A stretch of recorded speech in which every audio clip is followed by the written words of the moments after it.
This Christmas countdown might not leave you with too much festive spirit at all, so beware. What's up guys, it's Lauren and welcome back to my channel.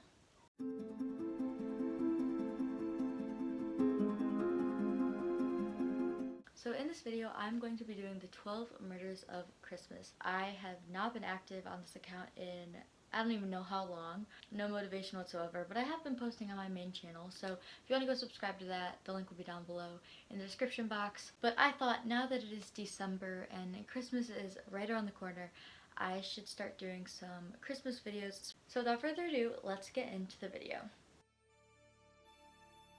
This time of year should be about fun and laughter, friends, family, etc. But Christmas time is definitely not immune to crime. In fact, some of the craziest crimes happen around this time. So starting off with number 1, a grim gift under the Christmas tree. 37-year-old Patty White offered Michelle Odell a place to stay for the holidays. She was delighted at the Christmas spirit being shown to her. However, Patty White had a different thought in mind. She stole all of Michelle's credit cards and then killed her. She left her among a trashed Christmas tree, hoping to make it look like a burglary gone bad. Michelle's twin brother was the one who discovered the scene. When she hadn't shown up for work, Phil went to go check up on her. Among a pile of wrapped Christmas presents was his sister's foot. Patty had beaten and strangled the 67-year-old and left her along the gifts. She received a 45-year sentence from a South Carolina judge. Number 2. Couple stabbed man in face, bash in his skull, and set light to him on Christmas Day in Kill Bill plot. It's Christmas Day in 2013 in Victoria, Australia. Instead of spending the day with his loved ones, William Bill Stevenson decides to hang out with his friends, Danielle Kerr, or Kerr, I don't know how to pronounce it, and Darren Lewis. The couple were both meth addicts, and they decided they wanted to kill Bill in the most violent way conceivable. Now, their motive is not very clear, but they drove him out to bushland and began beating him on the head with a large rock. Danielle stabbed him to death as they giggle about their Kill Bill plans. Then they set the car on fire and walk home all casually, as if nothing ever happened. But not too long afterwards, they were arrested, charged, and number 3. Marvelous teen gang indulge in sickening festive killing spree. 16-year-old Laura Taylor, 17-year-old DeMarcus Smith, 20-year-old Heather Matthews, and 19-year-old Marvelous Keeney all called themselves the Downtown Posse. Between Boxing Day and Christmas Eve in 1992, the gang went on a killing spree in Dayton, Ohio. 5 innocent people died and 4 were seriously injured. It was led by Keeney and the prime motive was robbery. However, things obviously got out of hand, and Keeney grew increasingly paranoid because he was worried that the people who he robbed were going to snitch on him, so he decided what better way than to kill them. Because of his role in all of this, he was the 10,000th American convict to be executed since the death penalty was reinstated in 1976. The others involved given life sentences. Number 4. Search for missing Bristol. Woman turns to hunt for her killer. Joanna Yates disappeared a week before Christmas in 2010, and this made the local news in Bristol almost immediately. Shortly after, the search and appeal became of national interest. On Christmas Day, her body was found in the snow 3 miles from her home. The first suspect was Joanna's eccentric landlord, Christopher Jeffries. Hounded and effectively labeled the murderer without proof, UK tabloids The Mirror and The Sun were later found guilty of contempt of court for their proof coverage. Jeffries was later vindicated when Miss Yates's Dutch neighbor, Vincent Tabbitt, was arrested and charged with her murder. Number 5. The infamous Beauty Child Queen murder that still haunts America more than 2 decades on. So for this case, police cannot determine an exact date, however they do know it happened in 1996. So John Benet Ramsey's murder caused a huge storm across America, and it happened on Christmas Day. 22 years on, and the 6-year-old's killer or killers have not yet been identified. some people have the theory that the young girl was killed during a botched kidnapping. Countless documentaries, books, movies, articles all point fingers, but the mystery has never been solved. Many people accuse her parents, but others look to her brother. Some stalkers or child molesters in the area have also been treated with suspicion, which makes sense. However, the eeriest suspicion has been Bill McReynolds. Bill McReynolds was a local man who was hired by the Ramseys to play Santa Claus at a party held at the rich family's house that year. McReynolds died in 2002, but he swore his innocence until death. And people believe this case will never be solved. Number 6. Transgendered Edinburgh woman stabs neighbor 29 times over a Christmas present dispute. 37-year-old Melissa Young killed her next-door neighbor Alan Williamson on Christmas Day in 2013. Now, what was the excuse she gave the police when she was arrested? That Alan did not like the gift enough. Melissa later claimed diminished responsibility and said that mental health issues were somewhat behind the attack. At the time, however, her rage was due to Williamson dismissively rejecting her Christmas present of a pair of unisex trainers and a copy of the Sun's newspaper's slightly risque 2014 calendar. She pleaded guilty to homicide in 2014 and got a minimum 20-year sentence. Ever since being jailed at the women's prison, HMP Cornton Vale in Stirling, she has badly assaulted 2 female prison officers. Number 7 is a Christmas rampage. Now this one to me is probably one of the most craziest ones just because of how many lives were taken. But on December 28, 1987, Ronald Gene Simmons shot and killed a receptionist who he was infatuated with. This took place at a law firm in Russellville, Arkansas. The receptionist had rejected his advances.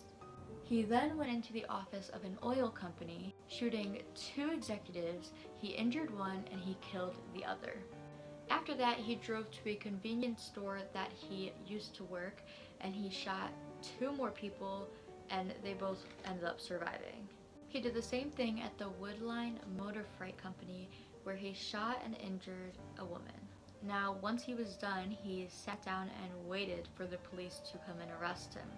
These murders were merely a bookend to Simmons' evil festive period. 6 days before, he had shot and strangled his wife, his 2 sons, and his 4 daughters. Then he sat in his house among the bodies for 4 days, and he only left his house once, and that was to go to a local bar. But it doesn't end there. 9 relatives decided they wanted to visit the Simmons family, so they turned up at the house, including Ronald's 5 grandchildren. He killed every single one of them, and in total 16 lives were lost that Christmas. On June 25th, 1990, the Arkansas governor at the time, Bill Clinton, signed Ronald's execution warrant. He was killed by lethal injection, which I feel he should have gotten his head chopped off or something, because 16 lives on a holiday, including many of his relatives, like majority were his relatives, and all he gets is lethal injection. Like, to me that's a peaceful death. I don't know. Maybe that's just me. Number 8, 'twas the night before Christmas and fire tore through the house. In 1945, it was Christmas Eve in Fayetteville, West Virginia. A suspicious fire started at the Sauter family home. Now, a few years back, I uploaded a video on my main channel about this case. It was a way more in-depth video about it. It is no longer on my channel, but if you guys want me to refilm and re-upload all my videos I filmed about murders, disappearances, serial killers, etc. onto this channel, let me know and I will gladly do that. But I deleted those videos off of my main channel. So, anyway, George and Jenny Sauter, their 2 oldest sons, and their oldest and youngest daughters all survived. However, their 5 middle children were never found, not even their remains. Their whereabouts were also never determined. Many locals and true crime fans think that an organized crime could have been behind the fire. The Sodder family, parents specifically, dedicated the rest of their lives literally to trying to figure out what happened to their children, if they're still alive. I remember when I did this case, there were a few clues and things sent to them that proved that they could still be alive and maybe they didn't die. However, the parents died not knowing what happened to their children, and I'm not exactly sure if the other family members, like the older sons, the older and younger daughter, I don't know if they're still alive or not, but this did happen in 1945, so I'd be really surprised if they were still alive. But I guess they could be, you know, anything's possible. Number 9, the first and last photograph that the Lawsons family would ever take.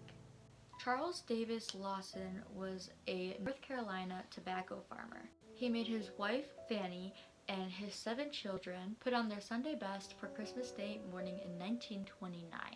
They were going into town to have a professional family photo taken.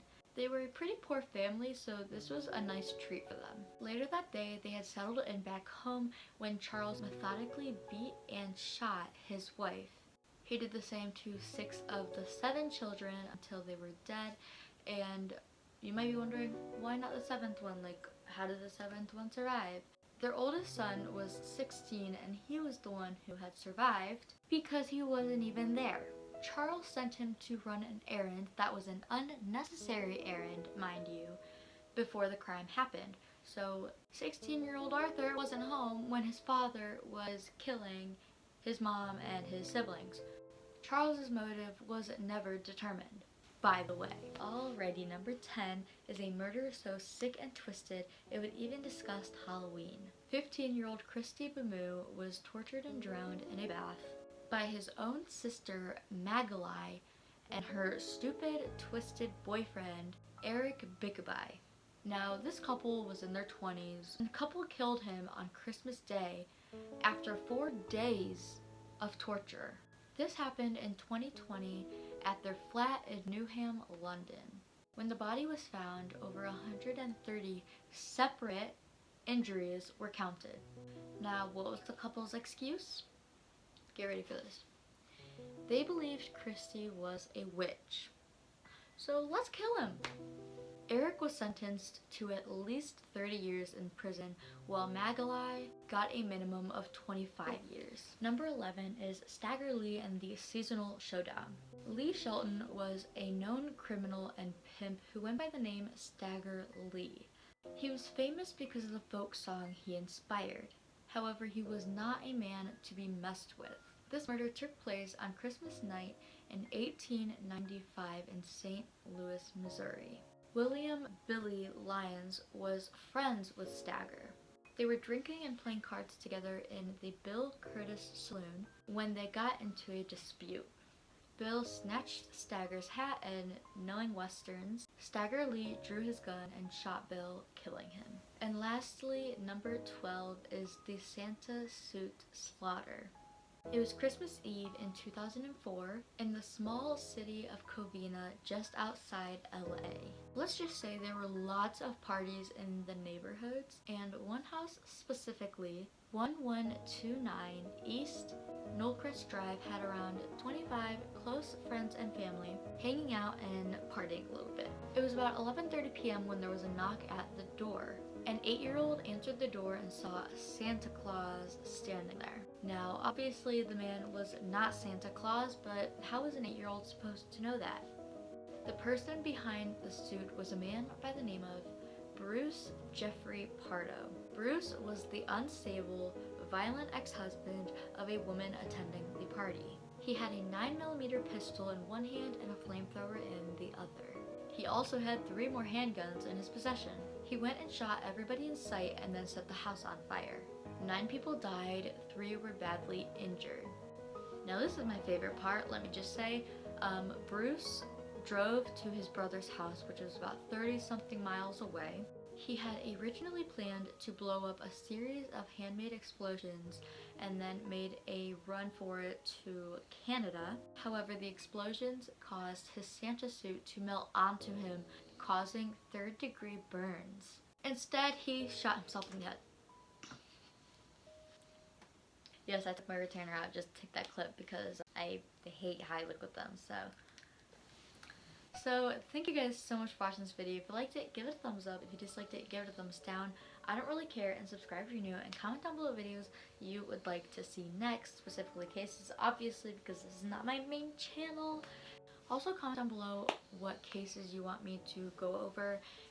Do you guys want me to do more research on all these cases, because these were brief descriptions of each case. Are there any that you want me to give you more details about? Maybe I can do a full case study on one of these cases. Bye guys, love you!